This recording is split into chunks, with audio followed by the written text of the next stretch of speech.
everyone. Welcome back to a solo show where today I'm going to discuss the importance and how to incorporate self-care. Now, self-care can look different in many ways depending on what season of life you're in, right? Are you a new mom with little kids? Are you a mom with, middle-aged kids? Are you a mom with teenagers, college kids? Are you an empty nester?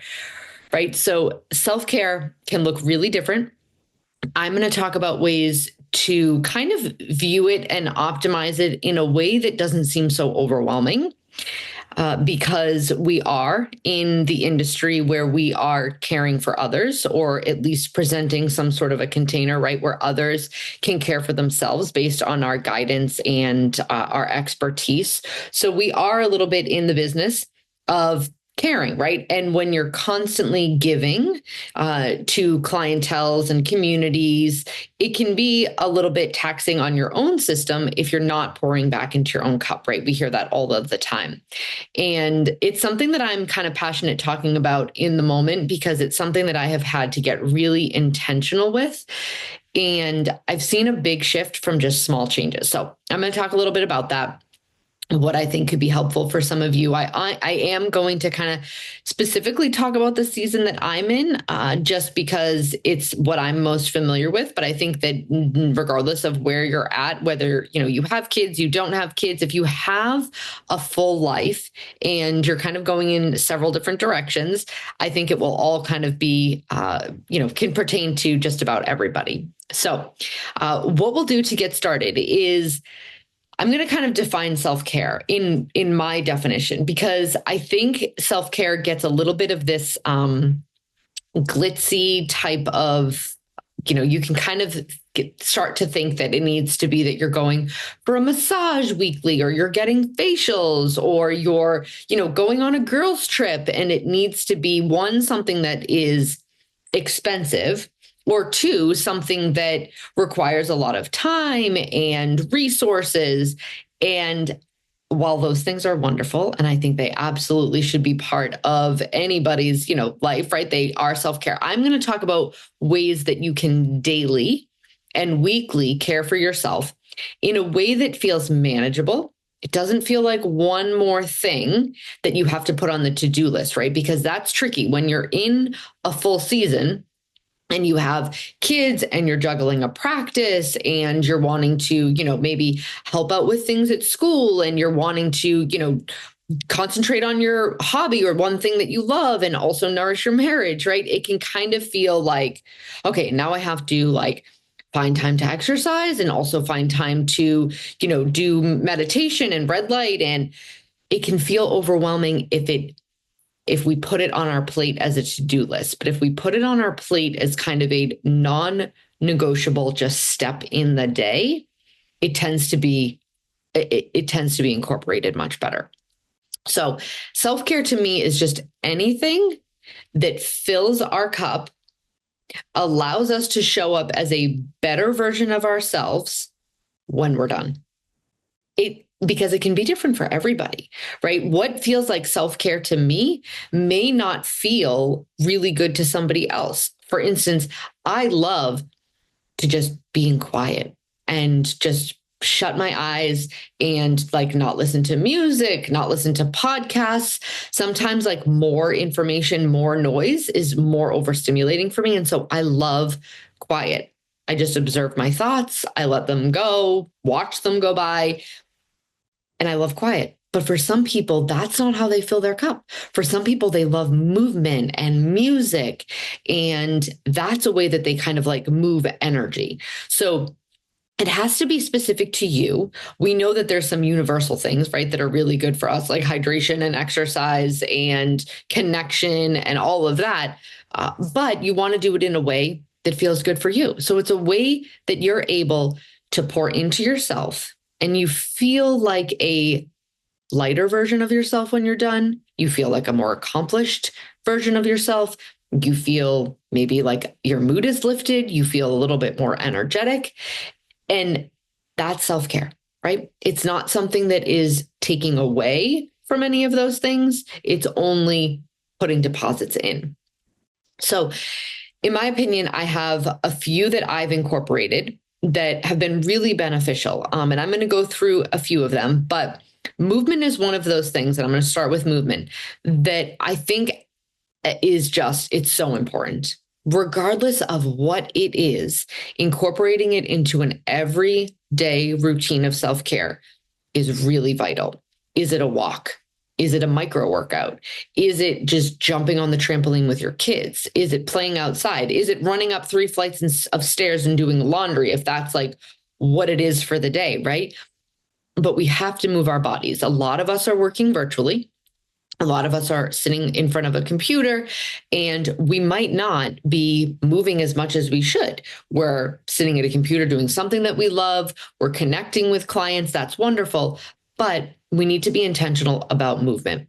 So whether it's a morning walk, walking pads are getting really popular. I don't have one yet. I might ask for one for my birthday, but they're a great way to do, maybe you're doing your invoices while you're walking, or you're doing, some sort of task that doesn't take a lot of, you're not videoing or any of that. And you can do some sort of learning, right? Maybe it's continuing education while you're walking, but getting your body moving is important for your body, mind, and soul. Whether it's oxygenating your blood and your brain, whether it's just boosting some of those endorphins, whether it's really moving your lymphatic system, it's super important. We preach it to our clients. It's something that we have to do for ourselves. But I will tell you one thing that I've been incorporating into my daily kind of self-care, and they're actually micro workouts. They are nothing close to the workouts I used to do when I was working in person at a gym, and I would have, 40 minutes to do a great workout with barbells and, state-of-the-art high pressure, cable machines and weights. These are micro workouts that are literally in my kitchen, in my living room. I have one set of dumbbells. I use my counter. I use the rug in my kitchen. I use the hardwood floors. I kind of incorporate a lot of things. And sometimes it's 10 minutes while I'm waiting for, my daughter's soup to warm up, to put it in her thermos for lunch. And I'm doing push-ups on the counter. I'm doing a set of lunges, and then I'm doing squat thrusts. And it's a 3 exercise circuit where I'm putting my muscles under tension. I'm getting my heart rate up, and it might just be 10 minutes.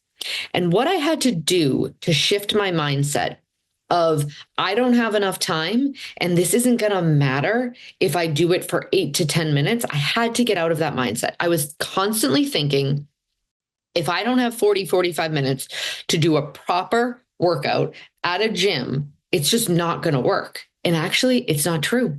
My micro workouts, one, are helping my mental well-being, and I'm actually seeing physical changes from doing 2 10-minute workouts a day. I try to structure the second one, if I do a second micro one, like after lunch or after dinner, so that it can help a little bit with, insulin sensitivity and whatnot. But they're working. And are they going to continue? Am I going to have a 6-pack from 2 micro workouts a day? No. But I actually feel 1,000 times better mentally. Physically, I feel like I'm getting stronger, like I'm able to kind of like engage my core more. I can feel that the sitting is not taking its toll on things like my glutes and my lower back. And they're working. And it's only 20 minutes a day, and it's 2 separate 10 minutes. Sometimes, if the stars align, right, on the weekends, I'm getting a good 30-minute workout. And it's a structured, full circuit like I normally would do. But if I'm letting perfection be the enemy of progress, I'm going to stay stuck. And I had this realization where I'm waiting for the perfect time, and it's not coming. I don't think it's going to come, right? I have a 2-year-old, I have a almost 8-year-old, and I have a 10-year-old. Life is busy. My 10-year-old is in high level competition. He competes at a high level for hockey. I have a 8-year-old who loves a lot of my time. We draw together. She swims, and a 2-year-old, a toddler. Need I say more? They're a lot of work. And I've also had to kind of just like let a mess be made. The other day I was doing a workout. My son was emptying all the shaker bottle lids onto the floor in the kitchen. Normally I would stop and be like, no, let's not do. I just let him make the mess. You know why? Because if I didn't take care of myself, the mess would be cleaned up. But what better off how much better off am I from the mess being cleaned up? Not much. The mess plus me doing something for my physical and mental health, now I'm better off. Okay. There's not a lot of benefit that I'm going to get other than the fact that I like a neat environment. Not much benefit that I'm going to get from stopping what I'm doing and having him clean up the lids. He helped me clean them up when I was done with the workout. I got to do my workout. He was happy and we moved on. So two things, kind of, again, not letting your progress be deterred from the thought that it has to be perfect. Just start, just do something. It could be 5 minutes. And if it doesn't feel good, tomorrow do 10 minutes, right? If 5 minutes doesn't feel like enough, then say, you know what? I'm going to try 10 minutes tomorrow. But starting somewhere to do something to fill your cup. Now, I'm probably preaching to the choir. I mean, a lot of you are probably like, yeah, we know all of this. But I know that there's probably women out there, coaches, moms, who aren't prioritizing themselves the way that they are. And so if you're already doing micro workouts, maybe those are kind of, you're hitting a little bit of a plateau. Maybe try to incorporate a little bit more. Now that you've gotten that, that organization, that type of routine in place. Okay. So movement is one that I think you have to find it somewhere. Maybe you are just running up and down the stairs doing laundry. Maybe you have newborns and you're doing laundry all day and there's kind of like never, right? Just go for a walk around the block. The other night, I took all 3 kids just for a walk around the block. Everybody needed fresh air. It's been so darn cold. We went for a 2-minute walk. I'm not kidding you, but it actually helped all of us. So something is always better than nothing. Do not let perfection be the enemy of progress. Just do it anyway. And there will always be an excuse not to. Okay. I think by design, by our nature, a lot of coaches are empaths. We tend to be more in tune with the needs of others, whether it be our family, our friends, our clients, our community. And if we aren't careful with tuning into our own needs, it very easily can become that we've let ourselves slip and everybody else is being taken very well care of. So again, don't let kind of your natural tendency to always be looking out to, that's what makes us, really beautiful, passionate, amazing individuals when it comes to coaching. But we can't let that create a place where we're no longer focused on our own needs, right? So really important. Okay. The next thing is that I've also started to incorporate, and I think a lot of you probably do already, but I think can be really beneficial, is meal prepping, right? Because we all know that a lot of what our choices are, right? So my choices when I open the fridge, 8.5 times out of 10 are going to be whatever is easiest. Now, if I have veggies already prepped, a lot of my favorite vegetables take a long time to cook. I love cauliflower. I love broccoli. I love sweet potatoes. The white sweet potatoes are actually my favorite right now. But all 3 of those things, you can't pull them out of the fridge and have them ready in a few minutes. I like my cauliflower roasted. So I've been doing batch meal prep to have stuff ready so that I can take a handful of cauliflower, throw it in a pan, take a handful of sweet potatoes, throw it in a pan, maybe scramble some eggs with it or open a can of mackerel. And I have a really well-balanced meal instead of doing something like grabbing a bar or even just, I love arugula and I have that in my fridge all the time, but like arugula with mackerel, right? It's not as satiating of a warm meal as something like cauliflower and sweet potato and, eggs might be for breakfast. And so I'm really trying to be intentional with preparing things that I love, that I can make really easy and have kind of on the fly so that I'm not stuck between thinking from convenience. I'm, coaching, I can get really what pattern I usually can get trapped into is coaching for 3 hours in a row, having about 20 minutes, because I have inevitably ran over, before my next call starts. And now I have 20 minutes. What I'm going to choose to do in that 20 minutes, if I don't choose to eat something that's going to stabilize my blood sugar and make me feel satiated, I am going to have really high anxiety later in the day when I pick up my kids. If I'm not fueling my body, and my body's running on adrenaline and my cortisol is high and I kind of have just let myself, I've, had a little bit too much green tea and I haven't put enough food in my stomach. By the end of the day, my patience are much shorter with my kids. And then what does that lead to? Then that leads to mom guilt because I'm short with my kids, but yet they've been at school all day and they just want some of my time. So in order to spare myself that actual interaction, to spare myself that, I know that doesn't feel good for me. So what can I do to prevent that from happening? It has to be that I have good, nourishing food to eat in the middle of my busy day so that I don't feel depleted and kind of like I'm running on fumes when I go to pick my kids up. So meal prepping has been huge for that. And I feel like it can be one thing that even though we tell our clients to do it, right? And we have a lot of, extra, we tell our clients to do it and we have a lot of like that extra motivation to tell someone else to do it. It can be something that we forget can be important in our life too. Using dead time is another thing that I think is really, really beneficial. So 10 minutes that you have, send a quick follow-up so that you don't have to do it when the kids are home. Or maybe you throw laundry in the dryer. That doesn't sound like self-care, but if you use your dead time to do something that would otherwise stress you more later in the day, right? It's a way that you can prevent overwhelm. For me, the hours of like 3:30 on is very stressful.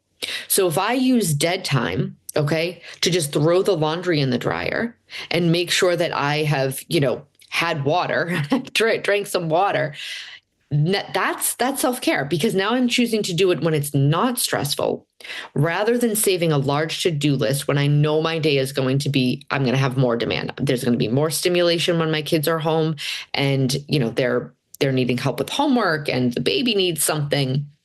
If I can do other things during the day when they're not here, I'm actually providing myself with some relief of stress later in the day. And for me, that is a form of self-care right now, being strategic about my tasks so that I don't let them all pile up is a way to prevent overwhelm.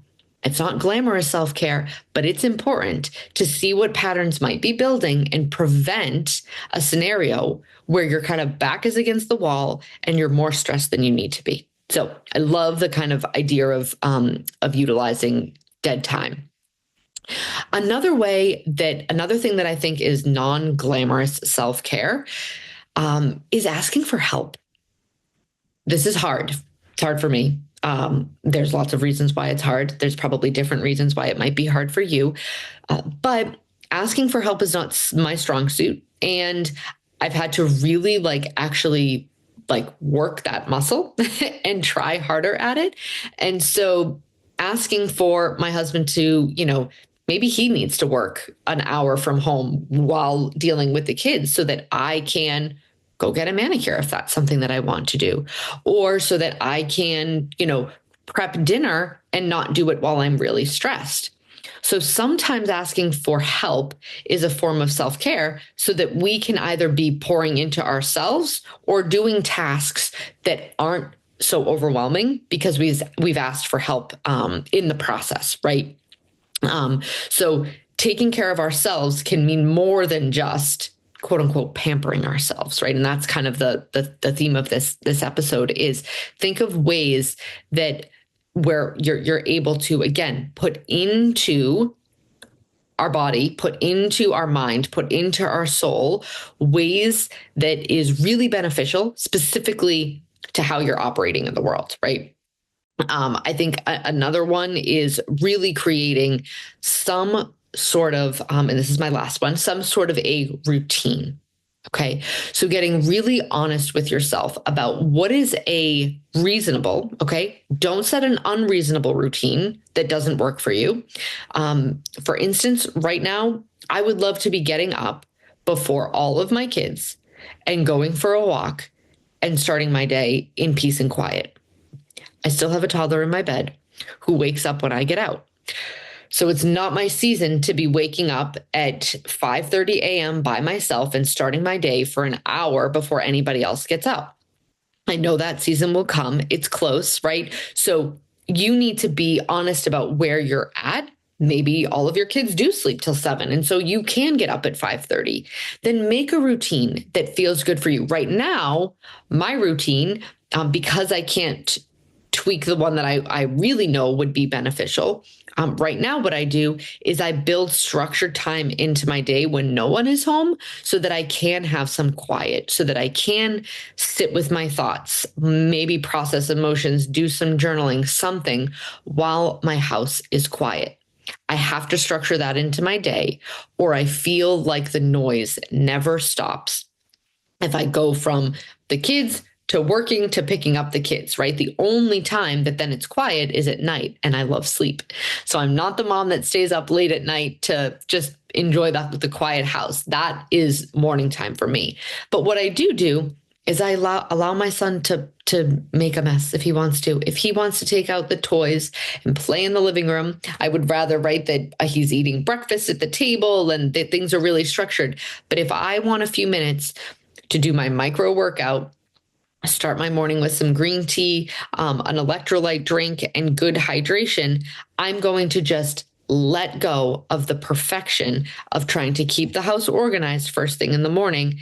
And I'll just pick it up later. I'll pick it up later when the house is quiet and it's not so stressful. And I've gotten in some movement first thing in the morning. Because for me, so here's why I'm not doing it when it's, when I have a 30-minute break. For me, first thing in the morning feels best. I have a lot of energy in the morning. It feels really good to do it before I start to do anything else. And sometimes my energy can kind of dip as the day goes on. And if I haven't gotten it in when my energy is high, it might get skipped during the day. So kind of first thing in the morning at some point for 10 to 20 minutes is kind of my new commitment to myself. It's part of my new routine. So having a routine of kind of what you do when you get up, what are you doing with some of your gaps during the day, and maybe what are you doing to wind down at night? Again, this could be things like red light, and you could be using devices and, biohacking tools and, gua sha on your face. It could be really elaborate or it could be really, really simple. But be honest about where you are in your season, what you have access to, what feels reasonable and not more overwhelming, and implement those things so that you're showing up as a better version of yourself for you, for your clients, for your family, for your friends, right? It can be really simple, and we don't need to overcomplicate it, because overcomplicating it only prevents it from potentially getting done. We tell clients this all the time. If it's too complicated, they're going to feel like it's an overwhelming task. Don't complicate your self-care. Do small, easy, buildable actions daily that allow you to show up in a way that you are lighter, happier, more relaxed, more effective. You can communicate better. You have more wherewithal to help others. Right? So don't overcomplicate it. Implement it no matter how messy it feels. We've talked about this with business stuff, right? Take messy action. Just do something. Go where you're at. And if you feel like you could do better, just implement a little bit more tomorrow. But continuing to care for yourself while you're in an industry and business that cares for others, especially if you're a parent, spouse, caretaker of somebody else in your family, it's really important that you're also taking care of yourself. All right. Thanks for tuning in to another episode of the Integrative Health Coach Success Podcast. Can't wait for our next solo show, and I hope you found today's helpful. Bye, everyone.